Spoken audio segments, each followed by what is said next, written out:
Assalamualaikum warahmatullahi wabarakatuh. Selamat pagi teman-teman dan Bapak Ibu dosen. Pada kesempatan kali ini, saya akan mempresentasikan materi mengenai tabel distribusi frekuensi yang merupakan bagian dari statistik deskriptif. Materi ini disusun oleh kelompok 6 dengan anggota kelompok Naila Fakira Bambang, Nia Maula, Nindika Aulia, Nirina Dwi Ramadan, dan Raihanas Aulia Al-Zahwa. Distribusi frekuensi adalah suatu cara untuk mengelompokkan data hasil pengukuran atau perhitungan yang masih berupa data mentah ke dalam beberapa kelas atau kategori tertentu. Dengan adanya distribusi frekuensi, data yang jumlahnya banyak dapat disajikan secara lebih teratur sehingga lebih mudah dipahami dan dianalisis.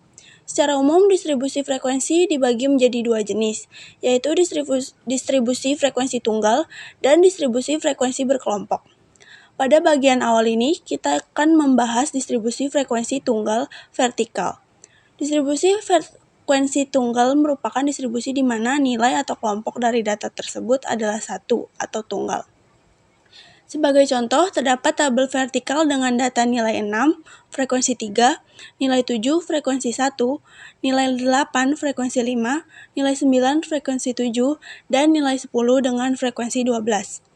Data tersebut dapat disajikan dalam bentuk tabel distribusi frekuensi tunggal, baik secara vertikal maupun horizontal. Dari tabel tersebut, kita dapat mengetahui beberapa kali setiap nilai muncul dalam kumpulan data. Demikian pengantar materi mengenai tabel distribusi frekuensi. Selanjutnya akan dijelaskan lebih lanjut mengenai jenis-jenis distribusi frekuensi dan cara penyusunannya. Baik, saya akan melanjutkan menjelaskan tentang distribusi frekuensi tunggal horizontal. Seperti tabel yang tertera, yaitu nilai 6 frekuensi 3. Dapat diartikan nilai 6 muncul sebanyak 3 kali, nilai 7 muncul sebanyak 1 kali, nilai 8 muncul sebanyak 5 kali, nilai 9 muncul sebanyak 7 kali, dan nilai 10 muncul sebanyak 12 kali. Dengan jumlah keseluruhan data yaitu 28 data.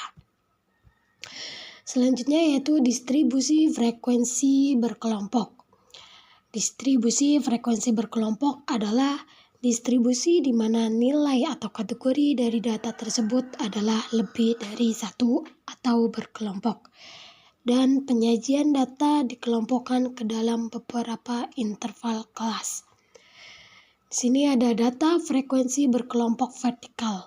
Seperti tabel yang tertera, yaitu terdapat 3 data yang nilainya berada pada rentang 4-14. Terdapat 1 data pada rentang 15-25. Terdapat 5 data pada rentang 26-36. Dan seterusnya. Baik, pada slide ini saya akan menjelaskan mengenai data frekuensi berkelompok horizontal. Distribusi frekuensi berkelompok horizontal adalah penyajian data yang dikelompokkan ke dalam beberapa interval kelas dan disusun secara mendatar atau horizontal. Pada tabel ini terdapat beberapa interval nilai yaitu 4-14, 15-25, 26-36, 37-47, dan 48-58. Setiap interval memiliki frekuensi yang menunjukkan jumlah data pada kelompok tersebut. Berdasarkan tabel interval 4-14 memiliki frekuensi 3, interval 15-25 memiliki frekuensi 1, interval 26-36 memiliki frekuensi 5, interval 37-47 memiliki frekuensi 7, dan interval 48-58 memiliki frekuensi 12. Jumlah seluruh data yang diamati adalah 28. Dari data tersebut dapat dilihat bahwa frekuensi terbesar terdapat pada interval 48-58, yaitu sebanyak 12 data. Hal ini menunjukkan bahwa sebagian besar data berada pada rentang nilai tersebut. Penyajian data secara horizontal seperti ini memudahkan kita untuk membaca dan membandingkan frekuensi setiap kelompok nilai dengan lebih cepat. Selanjutnya, saya akan menjelaskan cara membuat tabel distribusi frekuensi tunggal. Langkah pertama adalah menuliskan seluruh data yang tersedia. Pada contoh ini terdapat data berupa nilai 20, 30, 40, 50, 60, 70, dan 80 yang muncul beberapa kali. Kemudian setiap nilai dihitung jumlah kemunculannya. Hasil perhitungan tersebut dicatat pada kolom frekuensi. Nilai 20 muncul sebanyak 10 kali, nilai 30 sebanyak 7 kali, nilai 40 sebanyak 5 kali, nilai 50 sebanyak 3 kali, nilai 60 sebanyak 3 kali, nilai 70 sebanyak 4 kali, dan nilai 80 sebanyak 3 kali. Setelah semua frekuensi dihitung, jumlah keseluruhan data diperoleh dengan menjumlahkan seluruh frekuensi, yaitu sebanyak 35 data. Melalui tabel distribusi frekuensi tunggal ini, kita dapat mengetahui nilai mana yang paling sering muncul.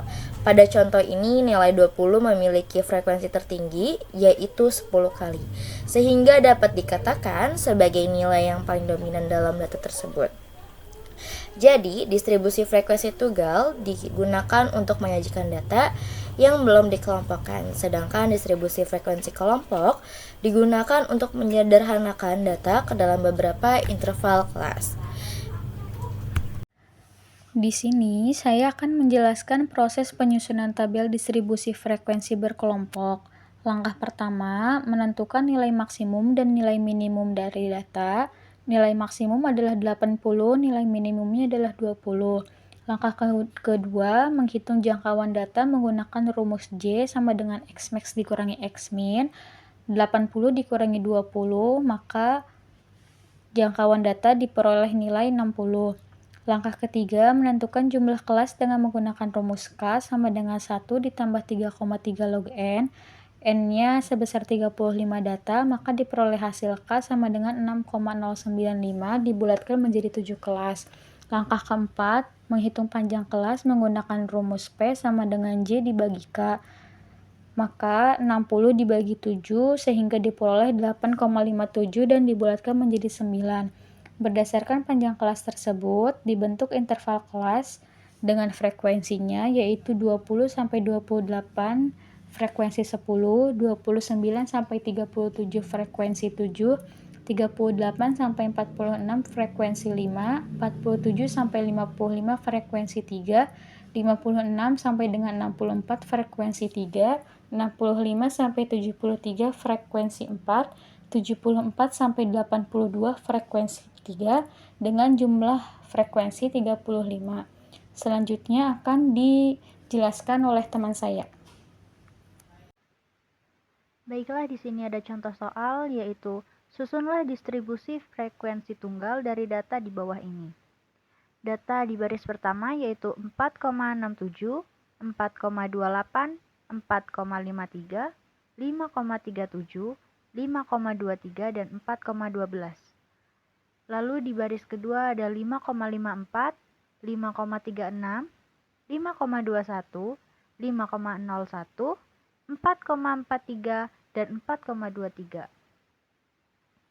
Lalu di baris selanjutnya ada 5,78, 6,28, 4,17, 4,32, 4,45, dan 3,32. Lalu di baris keempat ada 4,28, 3,27, 6,38, 5,23, 6,41, dan 6,23.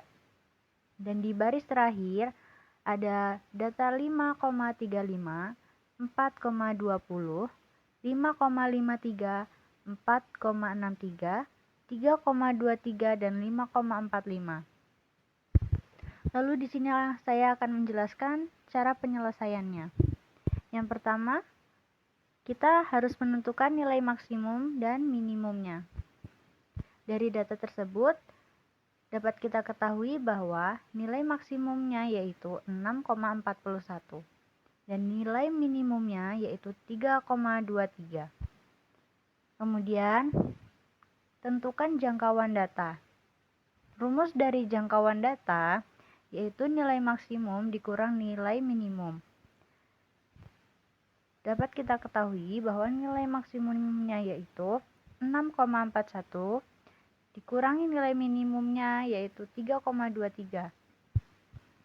Jadi, hasilnya adalah 3,18. Tentukan jangkauan data, kita akan menentukan jumlah kelas, di mana rumusnya adalah 1 ditambah 3,3 log 30.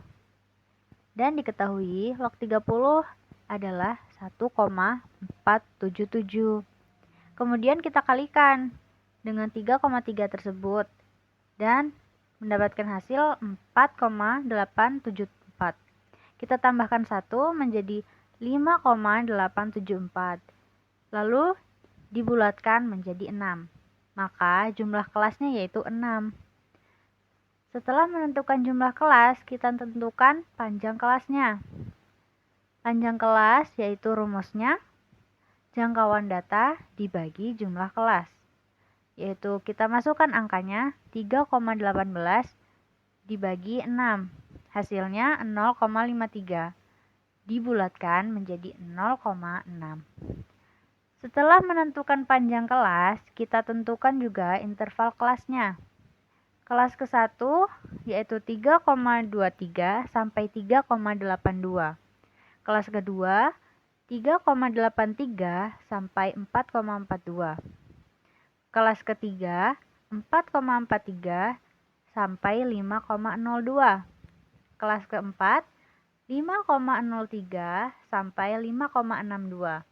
Kelas kelima 5,63 sampai 6,22. Dan terakhir kelas 6 yaitu 6,23 sampai 6,82. Dan terakhir yaitu menentukan frekuensi. Dari data tersebut yaitu kelas pertama ada 3,23 sampai 3,82 yaitu frekuensinya ada 3. Kelas kedua 3,83 sampai 4,42 frekuensinya 8. 4,43 sampai 5,02 frekuensinya 6.